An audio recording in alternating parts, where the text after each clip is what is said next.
वर्ष 2025 चल रहा है और इसका 7वां दिन है। जो हमारी थीम थी कि मैं अपने बेस्ट वर्जन से मिलना चाहता हूं, उस थीम में शायद आप लगे होंगे, उम्मीद करता हूं। रीट को लेकर कुछ 3 से 4 सवाल हैं। मुझे लगा कि शायद मुझे एक सेशन के माध्यम से आपके जवाब देने चाहिए, तो इनको सुनिएगा और इनको अप्लाई भी कीजिएगा। पहला सवाल उन बच्चों का है कि सर मैं 2024-22 वाली जो है वो रीट में मैंने दी थी और उस समय मैं अपीयर्ड में था, यानी बीएसटीसी सेकेंड ईयर में या बीएड सेकेंड ईयर में। तो जो उस समय अपीयर्ड में थे किसी भी वजह से, याद रखना, और उनकी रीट जो है वो बहुत अच्छे नंबरों से क्लियर हो चुकी है, तो क्या वो वैलिड है कि नहीं है, सबसे बड़ी चीज ये है।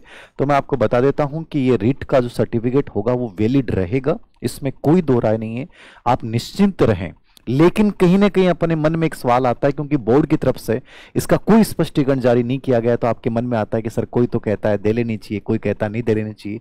तो मुझे लगता है फॉर्म भरने में कोई नुकसान नहीं है, आप फॉर्म भर के आइए।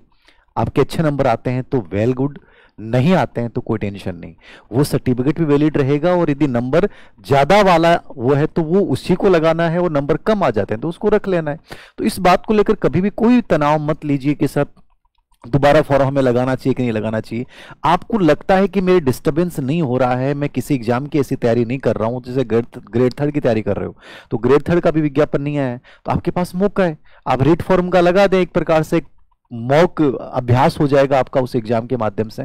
तो इस बात को लेकर मुझे लगता है कि आपको बार बार किसी से सवाल नहीं पूछना चाहिए। बाकी आपका जो पुराना सर्टिफिकेट है वो कंप्लीटली वैलिड रहेगा, लेकिन फिर भी आप दे सकते हैं, और उसमें यदि स्कोर नंबर कम आ जाते हैं और इस रेट में आप फेल भी हो जाते हैं तो वो स्कोर आपका जो है वैलिड रहेगा, इससे कोई फर्क नहीं पड़ेगा कि इसमें आपके नंबर कम आ गए उसमें ज्यादा है। तो इस बात को लेकर अनावश्यक रूप से परेशान ना हो, ना किसी से डिस्कशन करें। दूसरा जो बड़ा सवाल है कि सर हमारी रीट हो चुकी है, हम ग्रेड 2 या ग्रेड 1 कर रहे हैं, क्या हमें रीट फॉर्म भरना चाहिए? तो देखो, दो चीजें हैं। मेरे अकॉर्डिंग जो ग्रेड 1 और ग्रेड 2 की प्रिपरेशन कर रहे हैं उनके रीट से कोई संबंध नहीं है। उनका ऑलरेडी रीट यदि हो चुका है, मान लीजिए उनके नंबर आ चुके हैं 100+ नंबर यदि उनके हैं, तो वो 100% जो है वो ग्रेड 2 या ग्रेड 1 की प्रिपरेशन करें, कोई बड़ा फर्क नहीं पड़ेगा। मान लीजिए आप बिना तैयारी देते भी हैं, फॉर्म भर भी देते हैं, तो हो सकता है आपके 95 नंबर आए, कॉन्फिडेंस और लूज होगा। तो बेटर ये है कि यदि 100+ नंबर है, स्पेशली मैं तो ये कहूंगा 110+ नंबर वालों को तो कदापि रीट का फॉर्म नहीं भरना चाहिए, वो मस्त रहें। और आपके दिमाग में यदि ये चल रहा हो कि सर कई लोग ये कह रहे हैं कि आने वाले सालों में क्या पता रीट के अंक जोड़ दें, आपको ये बता दूं, जब तक ये लाइफ टाइम वैलिडिटी वाला नहीं था तब तक इसके नंबर जोड़े जा सकते थे। अब मुझे नहीं लगता कि किसी भी रूप में ऐसा कुछ होगा कि इन फ्यूचर रीट के नंबर जो हैं वो आपकी सिलेक्शन में जोड़े जाएंगे, जैसे सीटेट के नहीं जोड़े जाते, क्योंकि वो लाइफ टाइम वैधता जिसकी हो जाती है उसको लेकर फिर उसके नंबर अंक कभी भी जोड़े नहीं जाते हैं। तो इस चीज से लेकर आप तनाव नहीं लें। यदि आपके 100+, 110, 120, 125 नंबर हैं तो आपको कहीं फॉर्म नहीं भरना चाहिए, अनावश्यक ऊर्जा को खर्च मत कीजिए। छोटी सी बात बताता हूं, मैंने पहली बार नेट दिया, मेरी नेट हो गई। कई बार मेरे को बच्चे कहते हैं कि सर मेरी 5 बार नेट हो गई, मेरी 7 बार नेट होगी, क्या बढ़ता है उससे? मैंने एक बार नेट की और मैं असिस्टेंट प्रोफेसर बन गया ना। आप अपनी ऊर्जा उस जगह पे खर्च कीजिए जहां से आपको आउटकम्स मिलने वाले हैं। आपसे सर्टिफिकेट कितने भी एकत्रित कर लो, कुछ नहीं बंटने वाला। ये दुनिया जो है ना वो आपकी वर्तमान सक्सेस को देखेगी कि तुम फिलहाल क्या हो, ये नहीं देखेगी तुम्हारे पास डिग्रियों के कितने ढेर पड़े हैं कि मैंने 5 विषय से एमए कर रखा, मैंने 5 विषय से नेट कर रखा। कुछ नहीं बंटने वाला। आप किसी एक को चुनिए और उसमें अपने आप को स्थापित कीजिए। जब तक स्थापित नहीं करोगे आपकी कोई वैल्यू नहीं है। तो इन चक्रों से बाहर निकलिए। जितने मुंह उतनी बातें हैं, जितने लोगों की बातें सुनोगे उतने ही लोग अलग अलग राय देंगे, ये वो। तो सबकी राय मानने लग जाओगे तो जिंदगी जी नहीं पाओगे। सबकी सुनने लग जाओगे तो जिंदगी में सुकून आ ही नहीं सकता, और सबकी सुनोगे तो मैं तो कहता हूं सिलेक्शन कभी ले ही नहीं सकते। तो अपनी सुनो और बेहतर सुनो। तीसरी चीज, जो तीसरी बड़ा सवाल बच्चों का रीट को लेकर है कि मान लीजिए सर मैंने फर्स्ट फॉर्म भरा और उस फॉर्म में जो है मेरे से गलती हो गई, किसी भी रूप में गलती हो गई, मिस्टेक हो गई, तो अब मुझे क्या करना चाहिए? क्या मैं दूसरा फॉर्म भर दूं? देखिए, दो चीजें हैं। पॉइंट नंबर 5 में रीट के विज्ञापन में लिखा हुआ है, यदि आप 2 फॉर्म भरते हैं या 2 से अधिक फॉर्म भरते हैं तो आपके फॉर्म को निरस्त किया जा सकता है। क्लियरली उन्होंने लिखा है, जरूरी नहीं है कि वो निरस्त करेंगे, बट उल्लेख करना मतलब आपके लिए चेतावनी है।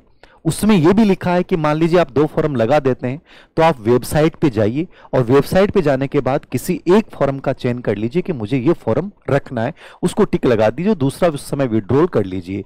ये क्लियरली पॉइंट नंबर 5 में रेट के विज्ञापन में लिखा हुआ है, तो इसको अपने दिमाग में रखें। यदि आपने 2 फॉर्म या 3 फॉर्म 4 फॉर्म लगा दिए हैं तो हो सकता है आपका फॉर्म निरस्त हो जाए। तो बेटर ये है कि वेबसाइट पे जाके और अपनी जो एंट्री है वो चेक करें और उसके बाद अकॉर्डिंग कर लें। एक चौथा सवाल बड़ा बच्चों का है कि सर मेरे इस डॉक्यूमेंट में ये प्रॉब्लम है, इस डॉक्यूमेंट में प्रॉब्लम है।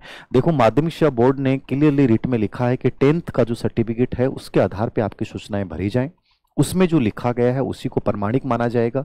तो स्पेशली आप 10th की जो मार्कशीट है उसको प्रमाणिक माने, ना कि आपके आधार कार्ड में क्या नाम है। वो नामों से भी ज़्यादा इंपॉर्टेंट जो सर्टिफिकेट है आपका वो 10वीं का सर्टिफिकेट है। तो इसको थोड़ा सा इसको फॉलो कर लीजिएगा। ये 3-4 सवाल मेरे पास स्पेशली पूछे गए हैं, मेरे अकॉर्डिंग इसके जवाब दे दिए हैं। फिर भी कोई नई चीज़ आएगी तो मैं बता दूंगा।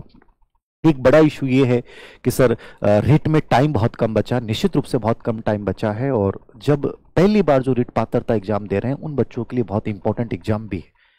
और वो इसलिए है क्योंकि रीट का लेवल इतना आसान नहीं आता जितना लोग कहते हैं। जैसे सीडीपी है, साइकोलॉजी है, तो बहुत अच्छा लेवल की मनोविज्ञान आता है, बहुत अच्छा मनोविज्ञान। ऊपरी वाला मनोविज्ञान रेट के आप पेपर उठा के देख लो, आएगा ही नहीं। तो आपको थोड़ा सा बैलेंस बनाना पड़ेगा कि मुझे किन चीज़ों में कहाँ ज़्यादा ध्यान देना है।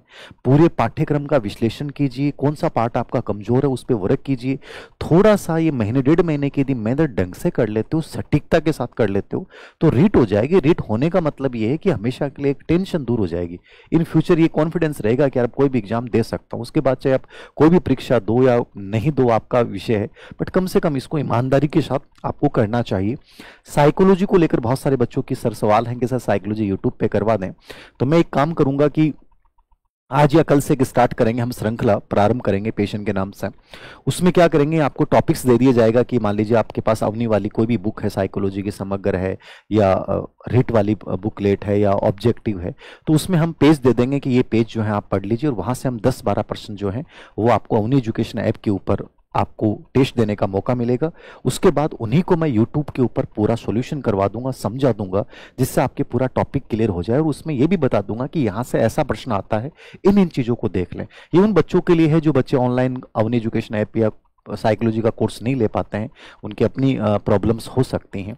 तो उन बच्चों के लिए मैं एक हेल्प करूंगा कि ताकि एक समझ बन जाए कि मुझे यहाँ से इन चीज़ों को ऐसे ऐसे पढ़ना है और ऐसे लेटेस्ट पैटर्न ये है, यहाँ से ऐसे प्रश्न पूछे जाते हैं।